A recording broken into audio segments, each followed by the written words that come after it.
اللہ رب العالمین فرماتا ہے ان الدین عند اللہ الاسلام، بے شک اللہ کے نزدیک اگر کوئی دین ہے تو وہ دین اسلام ہے۔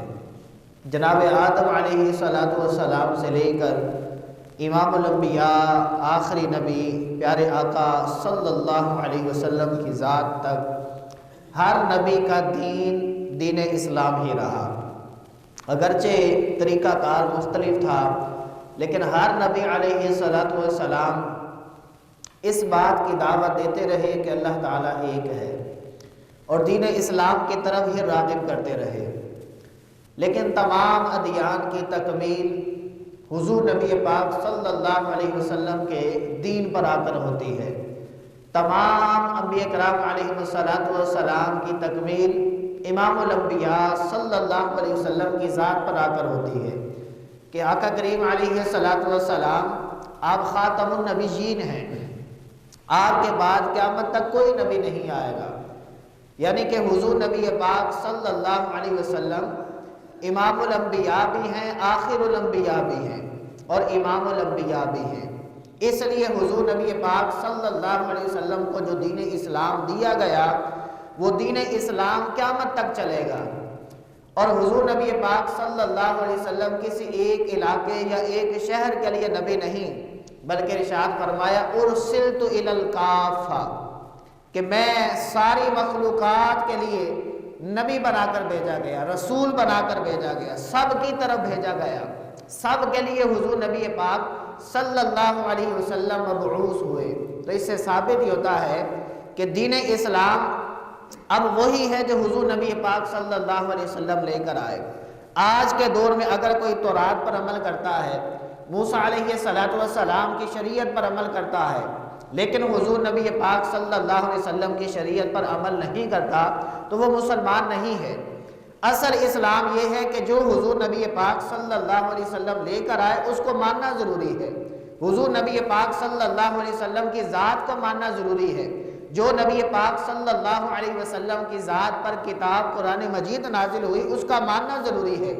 اگر کوئی ساری کتابوں پر عمل کرتا رہے لیکن قرآن کو نہیں مانتا تو وہ مسلمان نہیں۔ قرآن کی ایک آیت کا بھی انکار کر دے تو بندہ کافر ہو جاتا ہے۔ تو اس سے پتہ یہ چلا سارے دینوں کا افضل دین وہ دین اسلام ہے، اور اس وقت دین اسلام وہی ہے جو حضور نبی پاک صلی اللہ علیہ وسلم نے اپنی امت تک پہنچایا۔ اب یہ دین اسلام ہم تک کیسے پہنچا، اس کا پس منظر کیا ہے، اس کے تاریخی واقعات کیا ہے، اس کے حوالے سے علماء نے اور مفسرین نے مختلف اقوال ذکر کیے کہ حضور نبی پاک صلی اللہ علیہ وسلم نے اپنا جو ابتدائی 40 سالہ دور گزارا اس میں آپ نے اعلان نبوت نہیں فرمایا تھا، لیکن آپ اس وقت بھی صادق اور امین کے لقب کے ساتھ مشہور تھے، اور اس دور کے اندر بھی حضور نبی پاک صلی اللہ علیہ وسلم غار حرا تشریف لے جاتے، اللہ تعالیٰ کی عبادت تو آپ اس وقت بھی کیا کرتے تھے۔ جب آپ کی عمر 40 سال کی ہوئی اللہ تعالیٰ نے پہلی وحی نازل فرمائی، اقرأ بسم ربک الذی خلق خلق الانسان من علق، 5 آیات نازل ہوئیں۔ اس کے بعد حکم ہوا کہ آپ اپنی نبوت کا اعلان فرما دیں۔ حضور نبی پاک صلی اللہ علیہ وسلم نے نبوت کا اعلان فرما دیا، لیکن اسلام اس وقت مخفی تھا۔ پھر دوسری وحی نازل ہوئی، ارشاد فرمایا یا ایھا المدثر قم فانذر وربک فکبر وثیابک فطہر، اے چادر اوڑھنے والے، قم آپ کھڑے ہو جائیے، فانذر اور لوگوں کو ڈرائیے۔ آپ نے پھر تبلیغ کرنا شروع کر دی۔ ابتدائے اسلام میں چند لوگ مسلمان ہوئے، لیکن حکم یہ تھا کہ اسلام کو مخفی رکھنا ہے، چھپا کر رکھنا ہے۔ اگر ظاہر کریں گے تو یہ کفار آپ کے مخالف ہو جائیں گے، کیونکہ ابھی ابتدائی دور تھا، اس لیے چھپ چھپ کر عبادت کی جاتی تھی۔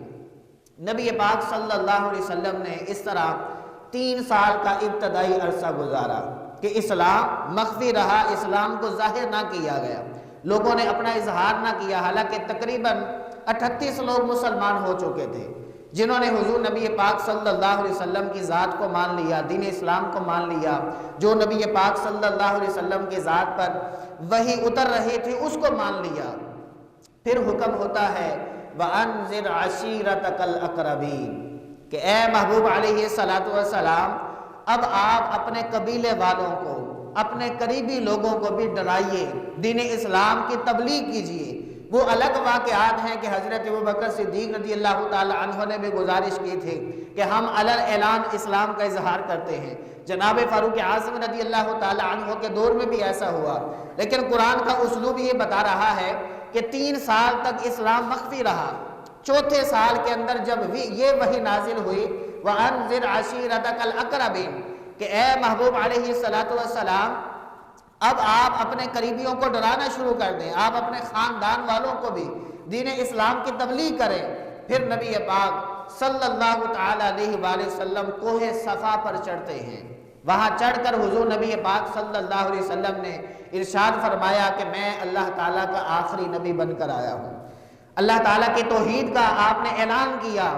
پھر آپ کے جو قریبی رشتہ دار تھے وہ بڑے حیران ہوئے کہ یہ کیسی باتیں کر رہا ہے، ہمارے آباء و اجداد کے جو دین ہے اس کی مخالفت کر رہا ہے اور یہ نئے دین کی باتیں کر رہا ہے۔ بڑے بڑے کفار آپ کے مخالف ہو گئے، آپ کا سگا چچا ابو لہب وہ بھی آپ کے مخالف ہو گیا اور طرح طرح کی باتیں کرنے لگا کہ اے بھتیجے یہ تو کون سے دین کی باتیں کر رہا ہے، کیوں ہمارے آباء و اجداد کے دین کو بدنام کرنے کی کوشش کر رہا ہے۔ اس نے برے الفاظ حضور نبی پاک صلی اللہ علیہ وسلم کی ذات کے بارے میں بولنا شروع کر دیے۔ جب اس نے الٹی سیدھی باتیں کی تو حضور نبی پاک صلی اللہ علیہ وسلم تو رحمت للعالمین ہیں، آپ تو خاموش رہے، آپ نے کوئی جواب نہیں دیا۔ یہ طریقہ ہوتا ہے کہ جب کوئی بات منوانی ہو، جب کسی بات کا عروج پکڑنا ہو تو انسان خاموش ہو جاتا ہے۔ حضور نبی پاک صلی اللہ علیہ وسلم تو خاموش ہوئے، لیکن رب تعالیٰ نے اپنے محبوب علیہ السلام کی شان کا اظہار کیا اور اس کافر بدبخت کو رب تعالیٰ نے خود جواب دیا۔ سورہ لہب پوری موجود ہے، تبت یدا ابی لہب وتب۔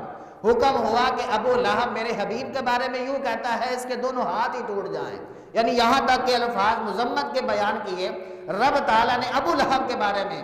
لیکن حضور نبی پاک صلی اللہ تعالی علیہ وآلہ وسلم کو رب تعالیٰ نے تسلی بھی دی کہ آپ کو گھبرانے کی ضرورت نہیں ہے۔ وَأَنذِرْ عَشِيرَتَكَ الْأَقْرَبِينَ، آپ دین اسلام کو پھیلاتے چلے جائیے۔ جب یہ حکم ہوا آپ نے مزید تبلیغ کرنا شروع کر دی، حتیٰ کہ دین اسلام کی خاطر حضور نبی پاک صلی اللہ علیہ وسلم کو لہو لہان بھی ہونا پڑا، آپ کو پتھر بھی کھانے پڑے، راستے میں کانٹے بھی بچھائے گئے، جانوروں کی اوجریاں بھی گرائے گئے، برے القابات بھی دیے گئے، لیکن نبی پاک صلی اللہ علیہ وسلم 1 انچ بھی اسلام کے پیچھے نہیں ہٹے، نہ ہی آپ نے تبلیغ کو چھوڑا، بلکہ رب تعالیٰ نے پھر 5ویں سال کے اندر اسلام کا جو ابتدائی دور ہے وہ عرض کر رہا ہوں، پہلے 3 سال اسلام مخفی رہا، چوتھے سال حکم ہوا کہ اب آپ اپنے قبیلے والوں کو ڈرانا شروع کر دیں۔ جب مزید 1 سال گزر گیا، 5واں سال اسلام کا آیا، پھر وحی نازل ہوئی، ارشاد فرمایا فَاصْدَعْ بِمَا تُؤْمَرُ وَأَعْرِضْ عَنِ الْمُشْرِكِينَ، اے محبوب علیہ السلام آپ ان مشرکین سے اعراض کیجئے، بس رب تعالیٰ جو آپ کو حکم دے رہا ہے آپ اسی پر عمل کرتے جائیے، رب تعالیٰ آپ کی مدد فرمائے گا۔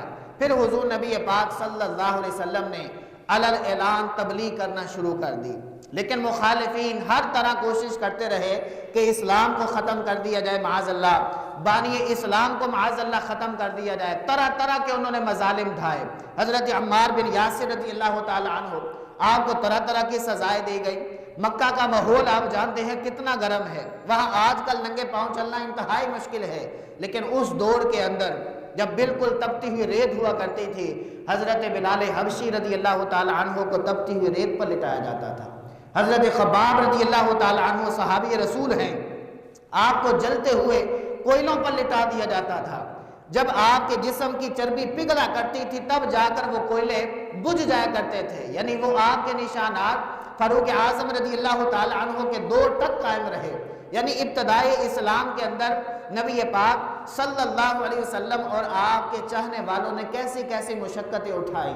جب 6واں سال آیا، نبی پاک صلی اللہ علیہ وسلم نے بعض اصحاب رسول ان کو حکم دیا کہ تم حبشہ کی طرف ہجرت کر جاؤ، یہاں تو کفار بہت تنگ کر رہے ہیں، تاکہ تم حبشہ جا کر اللہ تعالیٰ کی عبادت کر سکو، دین کی تبلیغ کر سکو۔ چند لوگوں کو وہاں جانے کا حکم ہوا، لیکن وہاں کا جو بادشاہ تھا نجاشی، جب تک وہ مسلمان نہیں ہوا تھا اس کو عرب والوں نے یہی کہا ہوا تھا کہ مسلمانوں کو تنگ کر کے رکھنا ہے، وہاں بھی اطمینان اور سکون حاصل نہ ہو سکا۔ پھر مزید وقت گزرا، نبی پاک صلی اللہ تعالی علیہ وآلہ وسلم کے مخالفین، مشرکین، کفار، انہوں نے چاہا کہ اب ان کو بھوکا پیاسا مارا جائے، ایسے تو یہ ہمارے قابو میں نہیں آ رہے، نہ ہی دین کو چھوڑ رہے ہیں۔ شاہ ابی طالب اس گھاٹی کے اندر 3 سال تک حضور نبی پاک صلی اللہ علیہ وسلم کے اصحاب کو قید کر دیا گیا، اور انہوں نے کہا کہ کہیں سے کوئی غلہ نہیں آئے گا۔ مکہ کی طرف آنے والے جتنے راستے تھے وہاں کفار بٹھا دیے، اور کہا کہ یہاں اگر کوئی غلہ لے کر آئے تو یہی روک دینا ہے، آگے لے جانے کی اجازت نہیں ہے، اور اگر کوئی شخص مکہ میں داخل ہو تو اس کی ذہن سازی کی جائے کہ نبی پاک صلی اللہ علیہ وسلم کی ذات پر ایمان نہیں لانا، ان کا کلمہ نہیں پڑھنا، وہ تو ساحر ہے، معاذ اللہ وہ کذاب ہیں، کاہن ہے، جادوگر، اس طرح کے وہ الفاظ کہا کرتے تھے۔ اب انہوں نے یہ سمجھا کہ غلہ نہیں جائے گا، پانی نہیں جائے گا تو یہ بھوکے پیاسے ہمیں پکاریں گے، پھر ہم ان کے پاس جائیں گے اور انہیں کہیں گے کہ اس دین اسلام کو چھوڑ دو۔ لیکن ان کو کیا پتا تھا یہ تو اسلام کے لیے جانیں بھی قربان کر دیں گے۔ ان کے پاس وہ امام الانبیاء ہے جو فرماتے ہیں یطعمنی ویسقینی ربی، میرا رب تو مجھے کھلاتا بھی ہے، مجھے پلاتا بھی ہے۔ حضور نبی پاک صلی اللہ علیہ وسلم نے ان مشکل مراحل کو جب گزارا، 3 سال شاب ابی طالب میں گزر گئے، 11 سالہ جب ابتدائے اسلام کا وقت گزر گیا، لوگ اس وقت بھی آ کرتے تھے بیت اللہ شریف کا طواف کرنے، کیونکہ طواف تو یہ جناب آدم علیہ السلام کے دور سے جاری تھا، انبیاء کرام علیہ السلام بھی آتے رہے، یہودی بھی آتے رہے، اس وقت یوں ہی سلسلہ تھا۔ جب 11واں سال تھا حضور نبی پاک صلی اللہ علیہ وسلم نے وہاں طواف کرنے والوں میں سے بعض کو اسلام کی دعوت دی، 6 لوگ پہلے سال ہی مسلمان ہو گئے۔ وقت گزرا، مزید اگلے طواف میں جب لوگ آئے، حضور نبی پاک صلی اللہ علیہ وسلم نے اسلام کی دعوت دی، دوبارہ مزید لوگ مسلمان ہو گئے۔ ان میں سے بعض نے کہا کہ ہم مدینہ پاک سے آئے ہیں، آپ یہاں اسلام کی کوششیں کر رہے ہیں، اسلام پھیلا رہے ہیں، کیوں نہ آپ کسی مبلغ کو وہاں بھی بھیج دیں کہ وہ آپ کی سیرت وہاں جا کر بیان کرے، جو آپ پر وحی نازل ہو رہی ہے وہاں مدینہ پاک کے اندر آ کر لوگوں کو سنائے، تاکہ وہاں بھی اسلام کی روشنی پھیلنا شروع ہو جائے۔ حضور نبی پاک صلی اللہ علیہ وسلم چونکہ جانتے تھے کہ آپ کی والدہ مدینہ پاک کی ہی رہنے والی تھی، وہاں سے ہی آپ کے والد ان کو بیاہ کر لائے تھے، نکاح کر کے لائے تھے، نبی پاک صلی اللہ علیہ وسلم نے فرمایا کہ چلو ٹھیک ہے، مدینہ پاک کے اندر ایک مبلغ کو بھیج دیا جائے گا۔ صحابہ کرام علیہ رضوان کی آپس میں مشاورت ہوئی، حضور نبی پاک صلی اللہ تعالی علیہ وآلہ وسلم نے مدینہ پاک کے اندر سب سے پہلے جس مبلغ اسلام کو بھیجا ان کا نام حضرت مصعب بن عمیر رضی اللہ تعالیٰ عنہ ہے۔ یہ وہ صحابی رسول ہیں جن کے بارے میں آتا ہے کہ آپ اپنے خاندان کے صاحبزادے تھے، اتنا عالی شان لباس پہنا کرتے تھے کہ لوگ عش عش کیا کرتے تھے، لوگ آپ کو دیکھنے کے لیے آتے تھے، اتنا عالی شان اور قیمتی لباس۔ لیکن جب آپ نے اسلام قبول کیا تو آپ کے گھر والوں نے آپ کو نکال دیا، لیکن نبی پاک صلی اللہ علیہ وسلم نے آپ کو مبلغ اسلام مدینہ کے لیے چن لیا۔ آقا کریم علیہ السلام نے ان کی رہنمائی کی، ان کو سکھایا۔ حضرت مصعب بن عمیر رضی اللہ تعالی عنہ نبی پاک صلی اللہ علیہ وسلم کی ذات سے تربیت لے کر جب مدینہ پاک پہنچتے ہیں تو آہستہ آہستہ آپ نے تبلیغ کرنا شروع کی۔ جب چند لوگ مسلمان ہوئے، کسی شخص نے کہا کہ اے مصعب بن عمیر، یہاں ایک بہت بڑا قبیلہ ہے، اس کے 2 سردار ہیں، ایک کا نام اسید بن خدیر ہے اور ایک کا نام سعد بن معاذ ہے، ان دونوں سرداروں کو اگر تم نے مسلمان کر لیا تو سمجھ لیں کہ پورا قبیلہ ہی آپ مسلمان کر لیں گے، آپ کے لیے آسانی ہو جائے گی۔ لیکن یاد رکھیے گا یہ دونوں بندے بڑے تیشی ہیں، بڑی ان کے اندر آگ بھری ہوئی ہے، یہ کبھی بھی اپنی تلوار سے جدا نہیں ہوتے، ہر وقت ان کے پاس خنجر یا تلوار ہوتی ہے، یہ کسی کی بات بھی نہیں سنتے۔ حضرت مصعب بن عمیر رضی اللہ تعالی عنہ آپ نے فرمایا کہ میری تربیت کرنے والے امام الانبیاء ہیں، میری جو گفتگو ہوگی اس سے آپ سمجھ جائیں گے، آپ لے کر تو آئیں۔ چنانچہ ایک شخص گیا، اسید بن خدیر کو پیغام دیا کہ ایک شخص آیا ہے، وہ تم سے ملاقات کرنا چاہتا ہے۔ جیسے اسید بن خدیر آیا، حضرت مصعب بن عمیر رضی اللہ تعالی عنہ کو آ کر اس نے دیکھا، کہنے لگا کہ تم یہاں کیسے آ گئے اور کیا کرنے آئے ہو؟ یہاں لوگوں کو ورگرانے کے لیے آئے ہو؟ یہاں تم اپنے دین کی باتیں کرنے آئے ہو؟ یعنی آتے ہی اس نے الٹی سیدھی باتیں شروع کر دی۔ حضرت مصعب بن عمیر رضی اللہ تعالی عنہ دیکھ رہے ہیں کہ اس کے ہاتھ میں تلوار ہے، وہ اس کو لہرا رہا ہے، یوں وہ باتیں کر رہا ہے۔ حضرت مصعب بن عمیر رضی اللہ تعالیٰ عنہ آپ سے وہ کہنے لگا کہ آپ یہاں سے کوچ کر جائیے، میں تو آپ سے باتیں بھی نہیں کرنا چاہتا، نہ آپ سے ملاقات کرنا چاہتا ہوں، میں تو آپ کا سر قلم کر دوں گا، آپ دین کی باتیں کرنے کے لیے یہاں آئے ہیں۔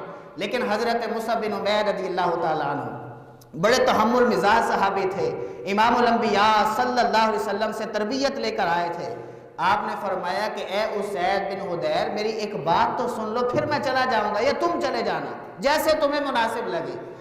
اس وقت اسید بن حضیر نے فوراً خنجر زمین پر گاڑا، یا آپ کے پاس تلوار تھی تو وہ زمین پر گاڑ دی، کہا بھئی بتاؤ کیا بات ہے۔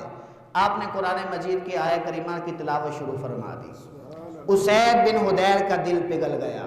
حضرت مصعب بن عمیر رضی اللہ تعالیٰ عنہ سمجھ گئے کہ اب یہ نرمی دکھا رہا ہے۔ آپ نے پھر دین اسلام کی اچھی اچھی باتیں سنانا شروع کر دی۔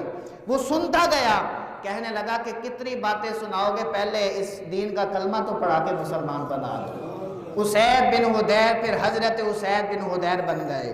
پھر اسید بن حضیر کہنے لگے اے مصعب بن عمیر، میرے ساتھ ایک اور ساتھی بھی ہے، اس کا نام ہے سعد بن معاذ، اگر اس کو بھی آپ مسلمان کر لیں تو پھر ہمارا پورا قبیلہ آپ کے تابع ہو جائے گا، سارا قبیلہ کلمہ پڑھ لے گا۔ لیکن یاد رکھنا میں تو اسید بن حضیر ہوں، میرے اندر اگرچہ جلال ہے لیکن سعد بن معاذ تو مجھ سے بھی زیادہ جلالی ہے، اس سے ذرا نرم لہجے میں گفتگو کرنی پڑے گی۔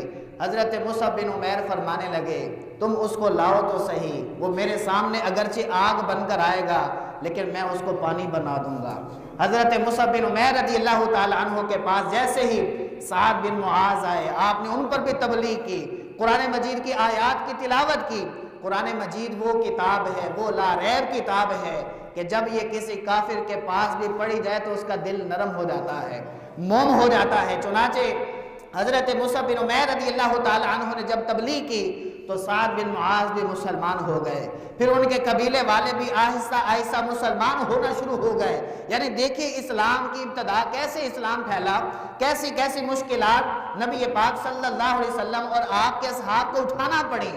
اب وقت گزرتا گیا، 13 سالہ مکی دور گزر گیا، حضور نبی پاک صلی اللہ علیہ وسلم نے کبھی تلوار نہیں اٹھائی۔ ان 13 سالوں کے اندر حضور نبی پاک صلی اللہ علیہ وسلم نے اپنے اخلاق سے، اپنی محبت کے ساتھ لوگوں کو قریب کیا، لیکن کفار مکہ پھر بھی تنگ کرتے جا رہے تھے۔ بالآخر انہوں نے حضور نبی پاک صلی اللہ علیہ وسلم کے گھر کا محاصرہ کیا کہ معاذ اللہ بانی اسلام کو ختم کیا جائے، لیکن حضور نبی پاک صلی اللہ علیہ وسلم کو یہ بھی پیغام مل چکا تھا حضرت مصعب بن عمیر رضی اللہ تعالیٰ عنہ کی جانب سے کہ یہاں کا ماحول اچھا ہو گیا ہے، لوگ آہستہ آہستہ اسلام کی طرف آنا شروع ہو گئے ہیں، آپ یہاں تشریف لے آئیے۔ پھر رب تعالیٰ کا بھی حکم تھا، اس لیے حضور نبی پاک صلی اللہ تعالیٰ علیہ وآلہ وسلم نے مکہ پاک کو خیر آباد کہا، مدینہ پاک آپ نے ہجرت فرما لی، پھر یہاں اسلام پھیلتا گیا، یہاں حضور نبی پاک صلی اللہ علیہ وسلم نے آ کر پھر تلوار کو بھی اٹھایا، پھر جنگیں شروع ہوئی، جنگ بدر ہوئی، جنگ احد ہوئی، حنین ہوئی، دیگر واقعات ہوئے۔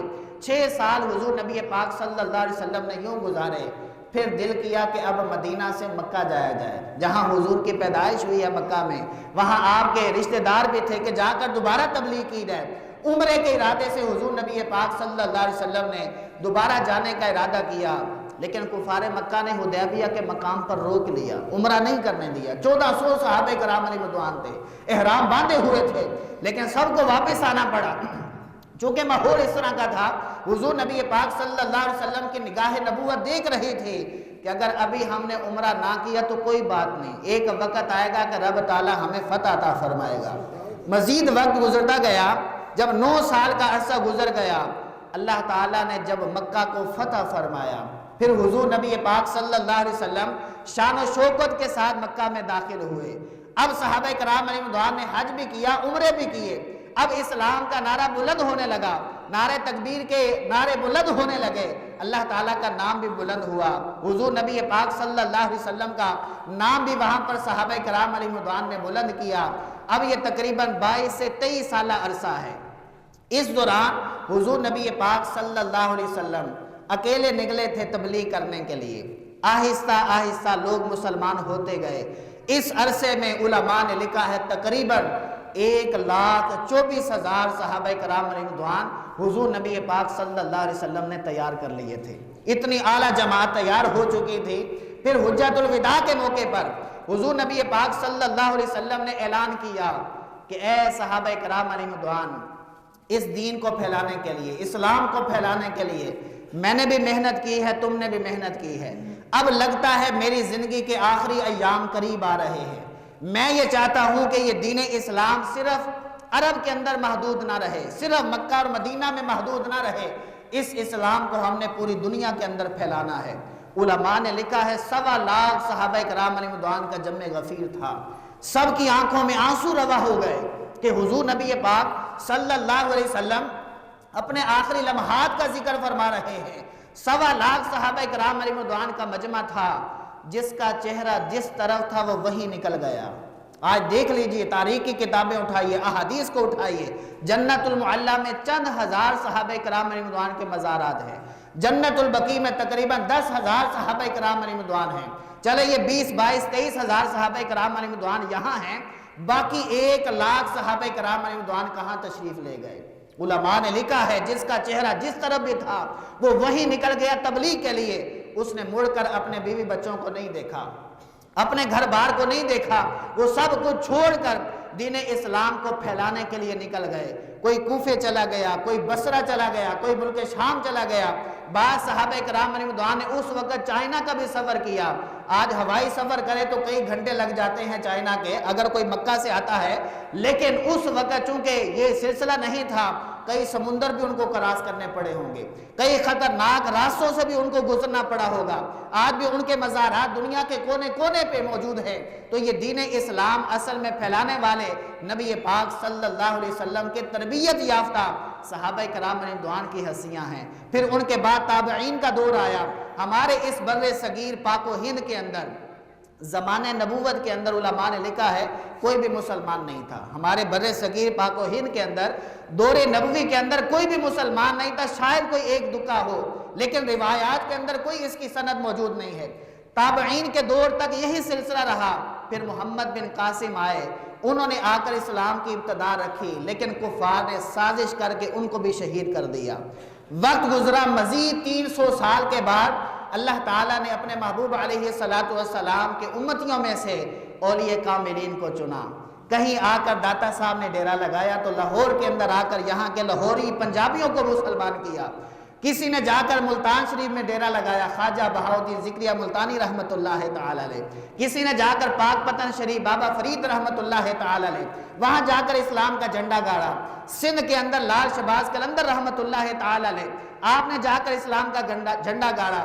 کراچی کے اندر عبداللہ شاہ غازی رحمت اللہ تعالی علیہ، یعنی کئی ملکوں کے اندر، کئی شہروں کے اندر اللہ تعالیٰ نے اولیاء کاملین سے یہ وقت لیا اور ٹائم لیا، اور ان کو اللہ تعالیٰ نے ایسی رہنمائی دی کہ انہوں نے آ کر دین اسلام کے جھنڈوں کو بلند کیا۔ تو پتہ چلا حضور نبی پاک صلی اللہ تعالیٰ علیہ وآلہ وسلم کا دین اس ترتیب کے ساتھ آیا۔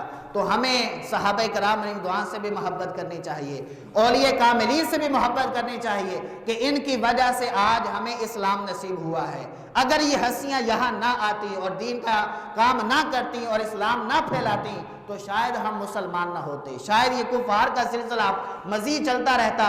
یہ حضور نبی پاک صلی اللہ علیہ وسلم کی محنتیں اور آپ کے چاہنے والوں کی محنتیں ہیں کہ 1-2 نہیں، اب کئی کروڑ لوگ مسلمان ہو چکے ہیں۔ 200 کروڑ تعداد بعض بیان کرتے ہیں کہ اس وقت تک مسلمان ہو چکے ہیں، لیکن ابھی بھی ہمیں تبلیغ کی حاجت ہے تاکہ اسلام غالب ہو جائے۔ ہر شخص کو چاہیے وہ دین کا کام کرتا رہے، اسلام کا کام کرتا رہے، اسلام کو سینے سے لگا کر رکھے، اسلام کی جو روشنی ہے وہ اپنے سینے کے اندر ہم چمکا کے رکھیں۔ اللہ رب العالمین کی بارگاہ میں دعا ہے ہم سب کو دین اسلام پر عمل کی توفیق عطا فرمائے۔